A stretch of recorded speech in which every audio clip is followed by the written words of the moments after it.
Bonsoir à tous, ravi de vous accompagner pour cette nouvelle édition sur Monaco Info. Voici les titres de ce journal. Les hommages se poursuivent pour honorer la mémoire de Didier Guillaume. Le ministre d'État a été nommé aujourd'hui au grade de commandeur dans l'ordre de Saint-Charles à titre posthume. Nous l'évoquerons dans quelques instants. L'AS Monaco qualifié pour les barrages de Ligue des Champions. Les Rouges et Blancs ont dominé Aston Villa hier, 1-0. Nous nous intéresserons dans ce journal au tribunal du travail. Quel est son rôle et son fonctionnement? Qui peut le saisir? Son président, Karim Tabchiche, sera notre invité. Nous évoquerons également la semaine de l'école inclusive en principauté. Plusieurs ateliers thématiques sur les différents types de handicap ont été organisés pour sensibiliser la jeune génération. Il a contribué aux plus belles heures de l'histoire de l'AS Monaco. Patrice Evra sera avec nous, parrain de la 5e édition de la Fighters Cup. Il est de retour au stade Louis II. Il nous livrera son sentiment. Et restez avec nous, en toute fin de journal, nous vous emmènerons à Dortmund et Amsterdam avec l'Orchestre Philharmonique de Monte-Carlo. À la veille des obsèques de Didier Guillaume, les hommages se poursuivent pour honorer la mémoire du ministre d'État. Aujourd'hui au Palais Princier, il a été nommé au grade de commandeur dans l'ordre de Saint-Charles à titre posthume. Cette décoration a été remise avec beaucoup d'émotion par son Altesse Sérénissime le Prince Albert II à l'épouse de Didier Guillaume, Béatrice, en présence de ses enfants, David et Alexandre, et de son frère Bruno. Et aujourd'hui à Paris, le président du Sénat a rendu hommage au ministre d'État en ouverture de séance. Gérard Larcher a salué les qualités humaines de l'ancien sénateur et président du groupe socialiste. François Bayrou s'est associé à cet hommage en soulignant la personnalité solide et chaleureuse de celui qui fut ministre français de l'Agriculture entre 2018 et 2020. Ce jeudi 23 janvier a été décrété jour de deuil national par le prince souverain en principauté. Les drapeaux resteront en berne jusqu'aux obsèques de Didier Guillaume qui auront lieu en la cathédrale de Monaco. Le président français Emmanuel Macron a confirmé sa présence comme d'autres personnalités politiques monégasques et françaises. À noter que l'accès sur le rocher sera restreint dès 9 h jusqu'à 14 h et que les mesures de sécurité seront renforcées. Les obsèques de Didier Guillaume seront à suivre en direct sur Monaco Info à partir de 10 h 45. Dans le reste de l'actualité, l'AS Monaco tient enfin sa première victoire de l'année. Les Monégasques ont dominé Aston Villa, 1-0 hier soir au stade Louis II. Un succès synonyme de qualification pour les barrages de Ligue des Champions auquel aura assisté le prince Albert II, mais aussi le prince William, fervent supporter du club anglais. En conférence de presse, Adi Hütter a tenu à féliciter son équipe pour son courage et sa performance. On écoute l'unique buteur de la soirée, Wilfried Singo, et son coéquipier, Christian Mawissa. C'est un travail d'équipe, c'est un travail collectif. On a beaucoup travaillé, on a bien travaillé, le groupe a bien travaillé ensemble. Et ce soir, ça s'est vraiment ressenti sur le terrain. Et on avait vraiment besoin de cette victoire-là. On est content de cette victoire-là parce qu'on passait un peu des moments un peu difficiles. Et cette victoire-là va nous faire vraiment du bien. Et là, on va évacuer ce match-là, c'est fini. On va penser au prochain match qui vient au championnat. Aujourd'hui, franchement, tout le monde avait à cœur de gagner. Ça veut dire que tout le monde se battait sur le terrain. Ça parlait, ça communiquait. Franchement, on avait tout le monde avait la mentalité, même ceux qui sont rentrés. Franchement, c'était parfait aujourd'hui. Et pas le temps de savourer cette victoire que les hommes d'Adi Hütter sont déjà concentrés sur leur prochaine rencontre. Ils reçoivent Rennes ce samedi en championnat avant de se déplacer à Milan pour le choc face à l'Inter à l'occasion de la dernière journée de Ligue des Champions. En tennis, fin de parcours pour Hugo Nys et Édouard Roger Vasselin à l'Open d'Australie. Ils se sont inclinés 6-3, 7-5 face aux vainqueurs du dernier tournoi de Wimbledon. Nous retrouvons Hugo Nys prochainement sur les terrains du Monte Carlo Country Club pour la Coupe Davis. Monaco recevra le Portugal le premier week-end de février pour une place dans le groupe 1. Un événement qui sera à suivre en direct sur Monaco Info. En basket, Monaco doit relever la tête en Euroleague. Après 3 défaites consécutives, la Roca Team veut rebondir et cela passe par une victoire sur le parquet de Bologne jeudi soir. Écoutez le coach monégasque Vassilis Spanoulis ainsi que le pivot Mamdjete qui a porté le maillot de Bologne par le passé. Ils sont au micro de Frédéric Elion. On se doit de réagir. Ça fait partie d'une saison d'Euroleague entre guillemets, d'avoir des moments très hauts et des moments un petit peu plus bas. À nous de faire en sorte que ce moment-là soit quand même le plus court possible. Et je pense que la solution, c'est de retourner dans nos standards, de reprendre ce qui a marché, ce qui a fait le succès de l'équipe jusqu'à présent. Et si on se base sur ça, je pense qu'on a de fortes chances de remédier à ce cycle. We have to be more concentrated in crucial moments. I think both games we have in our hands, and for a couple differences, and we couldn't take the win. So this is a lesson for us for the next games, and we have to now to adjust to the situation, and through these difficulties to find a way to react, and we will do it. C'est une équipe où forcément, on va dire, je connais la grande majorité des joueurs cadres. Après, c'est vrai qu'ils ont eu un début de saison très difficile. Et depuis l'arrivée de ce nouveau coach, on sent qu'il y a un nouvel élan. Ils jouent beaucoup mieux, ils sont beaucoup plus combatifs. Leur classement n'est pas représentatif de ce qu'ils font actuellement. Donc ça va être un match très difficile. Ils ont de l'espoir. Nous, il faut qu'on aille chercher à arrêter ce cycle-là. Donc ça va être un match très très difficile, je pense. Bologne-Monaco, c'est demain à 20h30. La Roca Team qui a pris connaissance aujourd'hui de son futur adversaire en Coupe de France, enfin presque, puisqu'il faudra attendre le résultat de la rencontre entre Saint-Quentin et l'Asvel qui aura lieu le 11 février prochain. Quoi qu'il arrive, Monaco affrontera un club de Betclic élite en quart de finale. Le départ officiel du rallye Monte-Carlo sera donné depuis la place du Casino. 70 équipages participent à cette 93e édition qui est annoncée comme exigeante à plus d'un titre. Cette manche inaugurale du championnat du monde des rallyes sera à suivre en direct sur Monaco Info, retransmis à partir de 14 h avec aux commentaires Christophe Paco et notre consultant Franck Phillips, accompagné de Vanessa Dessy et Frédéric Elliot. Nous connaissions le palmarès du 47e Festival international du cirque de Monte-Carlo. Et bien les prix ont été remis hier soir lors de la soirée de gala, en présence notamment du prince Albert II et de la princesse Stéphanie. 3 clowns d'or ont été remis cette année, mais aussi un junior d'or, un prix considéré par les artistes comme l'un des plus prestigieux dans le monde du cirque. Le cirque qui a donné des idées aux commerçants et artisans de Monaco, certains ont décoré leur vitrine aux couleurs du festival. Leur talent et leur créativité ont été récompensés lundi par l'UQAM. Vous apercevez en ce moment même à l'écran les 3 lauréats de ce concours. Il est temps à présent d'accueillir notre premier invité. Il dirige depuis hier le tribunal du travail. Quel est le rôle de ce tribunal spécifique ? Qui le compose et qui peut le saisir? C'est ce que nous avons voulu savoir ce soir en recevant son président, Karim Tapchiche. Bonsoir. Bonsoir. Vous avez été élu hier président du tribunal du travail. Tout d'abord, quelles sont les missions de cet organisme? C'est la juridiction qui entend et traite les litiges du monde du travail. C'est une organisation similaire à celle du Conseil de prud'homme en France? C'est l'équivalent à Monaco avec les spécificités et singularités monégasques. Oui, quelles sont ces singularités monégasques? Nous sommes une juridiction où les assesseurs sont nommés déjà par ordonnance souveraine. Nous sommes donc 48 membres, 24 membres salariés, 24 membres du collège patronal qui sont renouvelés tous les 3 ans de 50%. Et hier, nous avons fait notre assemblée générale pour faire l'alternance entre le président et le vice-président, puisque pendant 3 ans, la présidence est au collège salarial et la vice-présidence au collège patronal.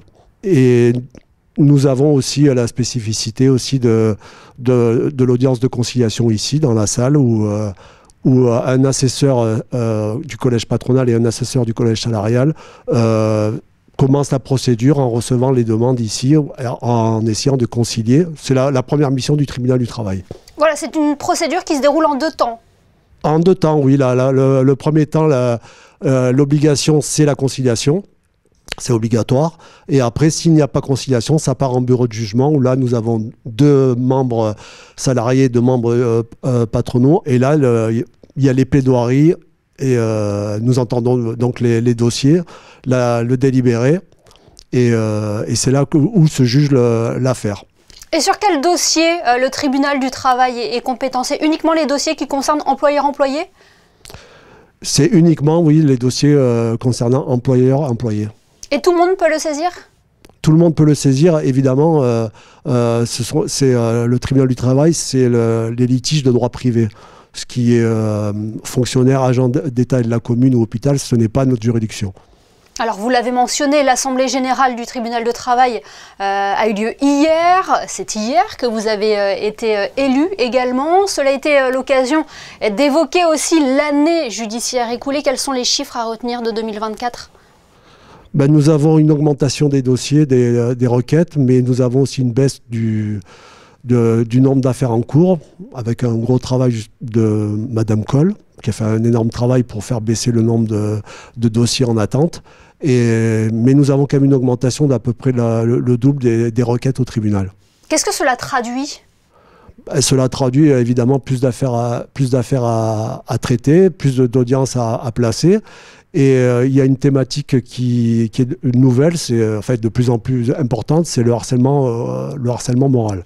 Karim Tabchiche, maintenant, comment abordez-vous ce nouveau mandat ? Vous avez une solide expérience au sein du tribunal du travail. J'aborde donc, je succède à Michel Gramaglia, qui m'avait lui-même succédé. Donc oui, je commence à avoir un peu d'expérience. Et c'est vrai que la pérennité de l'institution, c'est ce qui importe le plus pour le président et le vice-président, puisque nous travaillons de concert. Et cette expérience, elle doit nous servir justement à des fois anticiper, à travailler avec les assesseurs et à travailler avec les deux départements avec lesquels nous devons travailler pour, je le répète, la pérennité de l'institution. Eh bien, merci beaucoup, Karim Tabchiche, d'avoir été notre invité ce soir sur Monaco Info pour évoquer les missions du tribunal du travail et son actualité. Merci. Merci à vous. Coup de projecteur à présent sur la semaine de l'école inclusive, une opération pour promouvoir le vivre ensemble et la solidarité et à destination des scolaires de la Principauté. Elle a été ponctuée par des ateliers thématiques sur les différents types de handicap. Émilie Flamin et Alexandra Marangoni se sont rendus à l'école de la Condamine pour suivre les élèves de CE1 lors de cette action de sensibilisation. Avance, avance, avance, avance, avance. Attention au tour. Super. Tourne, vas-y. Se diriger en fauteuil roulant, marcher avec des béquilles, c'était une première pour ces élèves de CE1. Il fallait avoir le fauteuil roulant et le diriger pour faire les exercices. Et à la fin, on prenait le ballon et on essayait de le mettre soit le plus petit, soit le plus grand. Je vois comment les handicapés sont quand ils sont en fauteuil roulant. Je trouve que c'est bien pour les personnes qui seront en fauteuil roulant ou en béquille ou en fauteuil roulant électrique. Une manière ludique pour ces enfants d'aborder le handicap moteur. Et l'idée, c'est de leur montrer que c'est pas parce qu'on a un handicap, qu'il soit provisoire ou pas d'ailleurs, qu'on est différent des autres et qu'on peut être limité dans nos actions. Je pense que plus on les sensibilise petits, plus on en fera des citoyens en fait, ouverts plus tard quand ils seront grands. Si les CE1 sont sensibilisés aux handicaps moteurs, les autres niveaux, eux, découvrent les handicaps auditifs, visuels ou encore mentaux. Ils apprennent d'une manière générale, mais en fonction du niveau, ils découvrent mieux un handicap. Et je trouve que c'est intéressant. Et puis de sensibiliser les enfants au handicap, à mieux comprendre le monde, à mieux comprendre les gens handicapés dans le monde, à mieux se mettre à leur place, parce que là, ils expérimentent, ils se mettent à la place. Je trouve que c'est très intéressant. En tout cas, on voit comment ils sont motivés, ils sont vraiment passionnés. Les enfants sont très curieux et très ouverts. Il faut aller les chercher, quoi. Une semaine d'apprentissage encadrée par les bénévoles de l'Institut Berlioz, de l'organisme Arimage, de l'association Trisomie 21 et du CHPG. Voilà pour cette 3e édition de la semaine de l'école inclusive en Principauté. La saison estivale se prépare maintenant pour les hôteliers et les restaurateurs de la Principauté. Les grands groupes composent déjà leurs équipes de saisonniers à l'image de la Société des Bains de Mer qui vient d'organiser une journée recrutement au One Monte Carlo. Plus de détails dans ce reportage d'Émilie Flamin et Thomas Deus. Léa est en pleine reconversion professionnelle. Pour se lancer dans l'hôtellerie, elle souhaite commencer en tant que saisonnière. Et c'est l'événement idéal pour elle. c'est très pratique. Je regardais à Nice, il n'y avait pas la même chose, ce principe de salon. Je n'ai pas forcément trouvé. C'est vrai que la Société des Bains de Mer, on va avoir plusieurs établissements différents, que ce soit l'hôtellerie, le spa, la restauration, et vraiment différents métiers, donc qui peuvent être tous intéressants. La RH m'a expliqué plusieurs postes où je pourrais aller voir, donc c'est vrai que je n'y avais pas spécialement pensé avant. Côté recruteur, il y a du choix. Sécurité, cuisine, service, une opportunité pour le restaurant Amazonico. Ouvert l'année dernière, il recherche pour cet été une centaine de nouveaux talents. Majoritairement de la salle, mais on cherche encore en cuisine et au bar aussi. Le format est très bien puisque ça nous permet de voir beaucoup de personnes dans la journée. Et puis comme vous le voyez, c'est assez décontracté. Donc on discute, on va dire que c'est un pré-entretien aujourd'hui. Et si ça se passe bien, on les reçoit après à Amazonico pour en parler un petit peu plus longuement. Pour la saison, la Société des Bains de Mer a besoin de 1200 employés. Un événement comme celui-ci lui permet de combler la moitié de ses recherches. Chaque année, on se fixe un objectif d'environ 600 à 700 CV. On est bien parti pour aujourd'hui pour atteindre ces objectifs-là. On a rajouté aussi le pôle développement international pour donner de la perspective aussi aux personnes qui souhaiteraient s'expatrier. Et on est sûr que ça va contribuer à la réussite de cet événement. On est toujours quand même dans cette perspective de pénurie de candidats dans certains métiers de l'hôtellerie-restauration, notamment par exemple la cuisine. Et aujourd'hui, c'est à nous d'aller vers les candidats. Et c'est à nous d'aller les chercher. L'année dernière, grâce à cet événement et aux candidatures spontanées, la Société des Bains de Mer a recruté tous les saisonniers nécessaires. Près d'1 million d'euros, c'est le montant récolté par la Fighteds Cup depuis 2020 au profit de la lutte contre le VIH-Sida. Au-delà du match de football qui a opposé d'anciennes gloires du ballon rond cet après-midi au Stade Louis II, les organisateurs ont décidé d'innover cette année en proposant le Barbadjoan Business Club. De quoi s'agit-il? La réponse avec Sarah Nkari et Thomas Deus. C'est une grande nouveauté cette année. À quelques heures du coup d'envoi de la Fighteds Cup, match caritatif qui oppose les Barbadjoans portés par Louis Ducruet et le Cirque FC, équipe formée par sa mère, la princesse Stéphanie. Les sponsors du tournoi ont l'opportunité de rencontrer les entreprises monégasques. Avec tous les sponsors qu'on a réussi à réunir depuis 5 éditions, on avait envie d'ajouter quelque chose à leur offrir quand ils venaient sur la Fighteds Cup.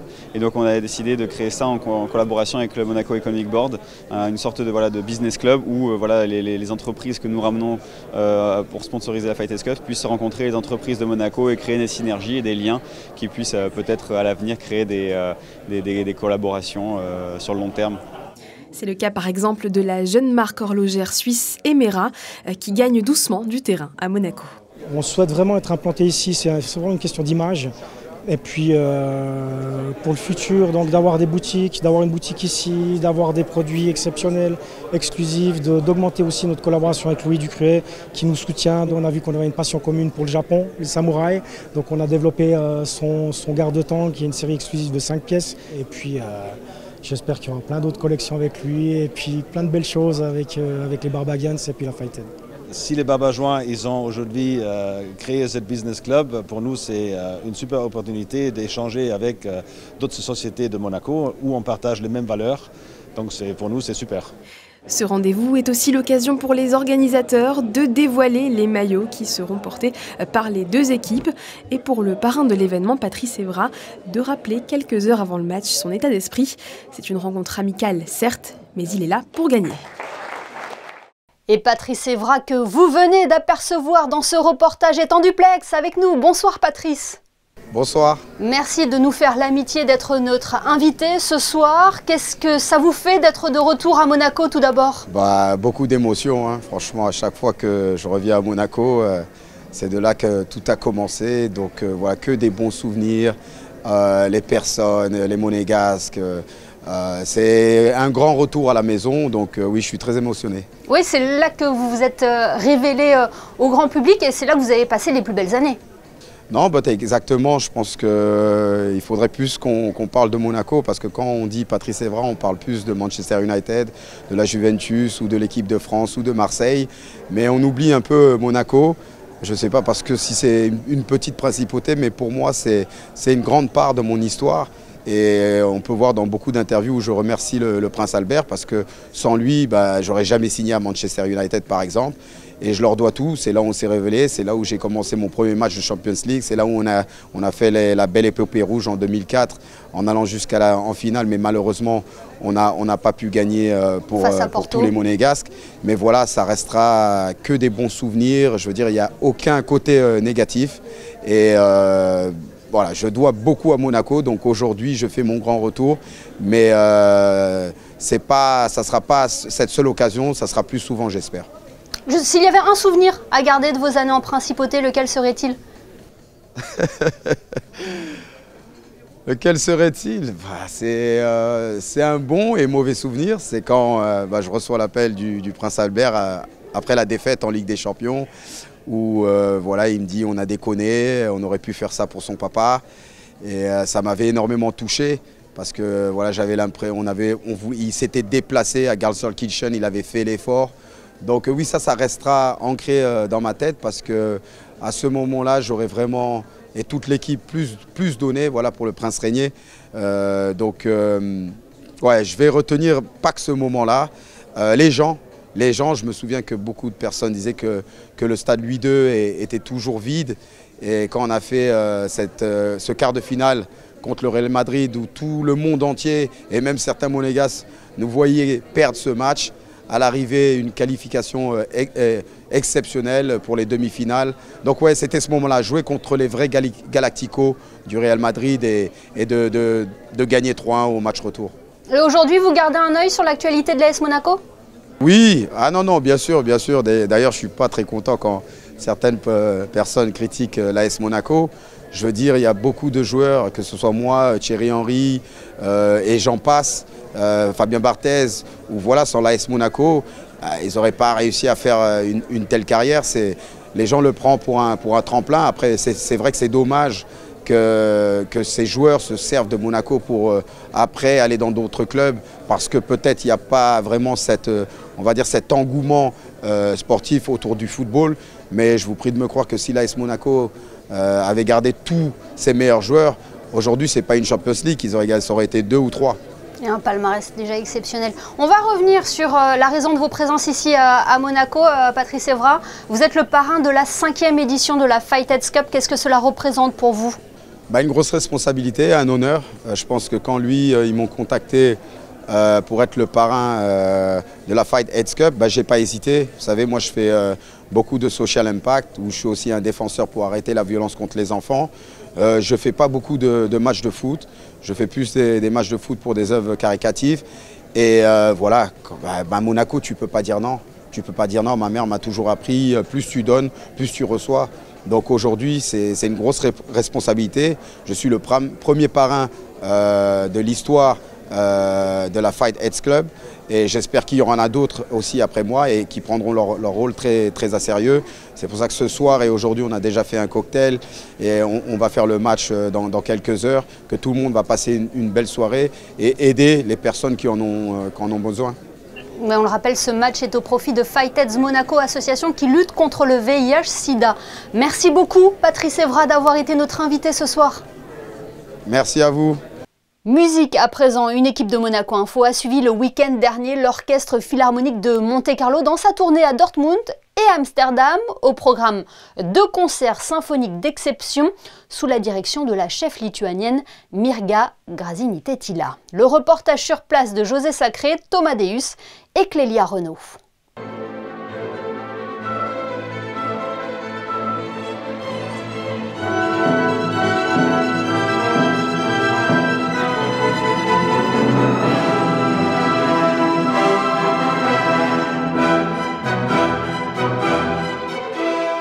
Chef d'orchestre de réputation internationale, la lituanienne Mirga Gražinytė-Tyla a dirigé l'Orchestre Philharmonique de Monte-Carlo dans 3 concerts, le 17 janvier à Monaco et à guichet fermé le 19 à Dortmund et le 20 janvier dans la prestigieuse salle du Concertgebouw d'Amsterdam.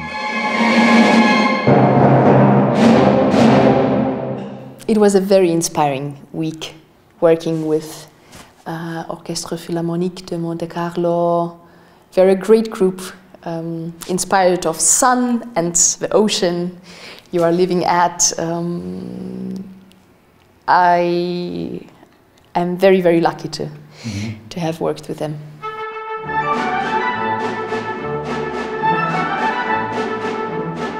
Au programme de ces 3 concerts, la suite numéro 4 de Golden Key de Mstislav Weinberg, le concerto numéro 2 pour piano et orchestre de Chopin, avec en soliste à Monaco et à Dortmund Gorgis Ozokind et à Amsterdam Raphaël Beches.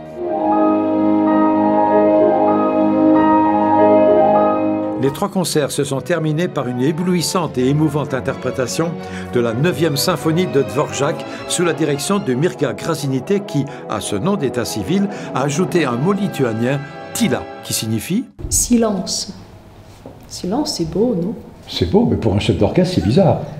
Mais non. La musique est dans le silence. Et nous reviendrons plus en longueur sur cette tournée de l'Orchestre Philharmonique de Monte-Carlo prochainement sur Monaco Info.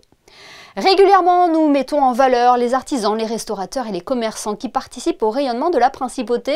Ce soir, Christine Datomel, on vous retrouve du côté de la Condamine.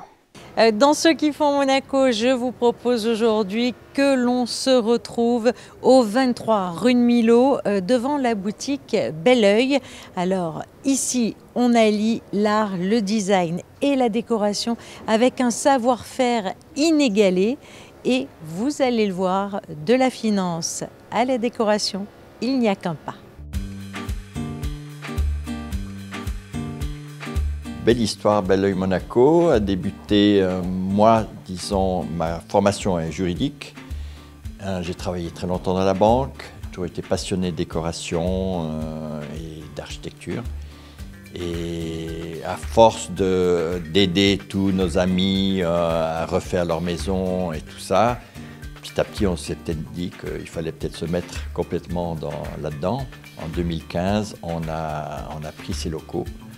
On a pris ces locaux qu'on a aménagés en showroom et on fait donc de la vente de meubles au projet plus complet, à la pose de rideaux, toutes sortes de choses. Tout d'abord, on regarde leur intérieur. C'est vrai qu'on regarde généralement les couleurs qu'ils ont utilisées, les mobiliers, le style de mobilier. Ça peut être du classique, du moderne. Donc on est souvent, voilà, on observe généralement ce qu'ils ont dans leur intérieur.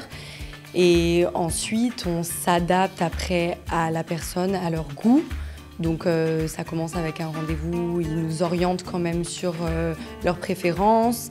Et puis ensuite, nous, on leur propose voilà, plusieurs options en fonction de ce qu'ils nous ont demandé. Tout peut être un beau décor, ça dépend aussi du client, comment il marie, on va dire, les couleurs. Moi, je trouve que c'est surtout voilà, une atmosphère où on arrive à mélanger des couleurs, mélanger des textures, des matériaux, mais de façon harmonieuse. Et ça fait tout l'intérieur chez le client, donc on peut vraiment s'amuser après au niveau des couleurs et des matériaux. Donc, voilà.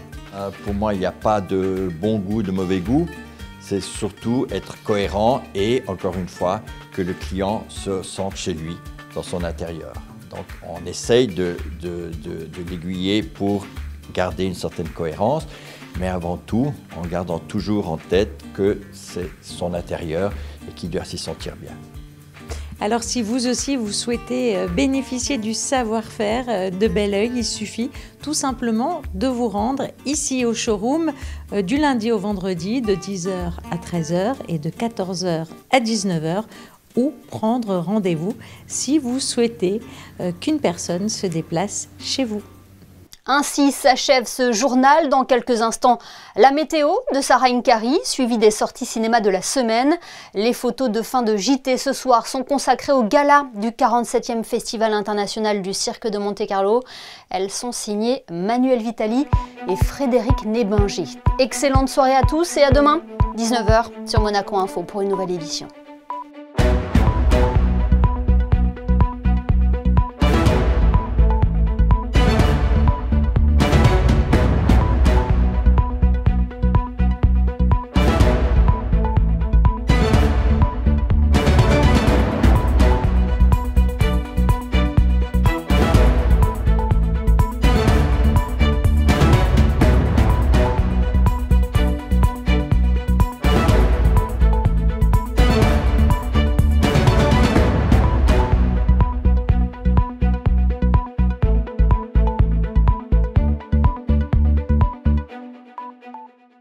Retrouvez la météo avec Suisse Courtage, le spécialiste de l'assurance à Monaco depuis plus de 35 ans. Notre expertise à votre service.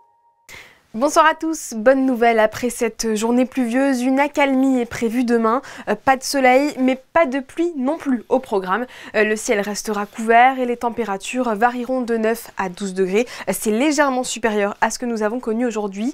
Enfin pensez-y, ce jeudi nous fêterons les Bernards et nous célébrerons la journée mondiale de la solitude, l'occasion de sensibiliser autour de ce fléau et de se rapprocher des personnes qui en souffrent. C'était la météo avec Suisse Courtage, le spécialiste de l'assurance à Monaco depuis plus de 35 ans. Notre expertise à votre service.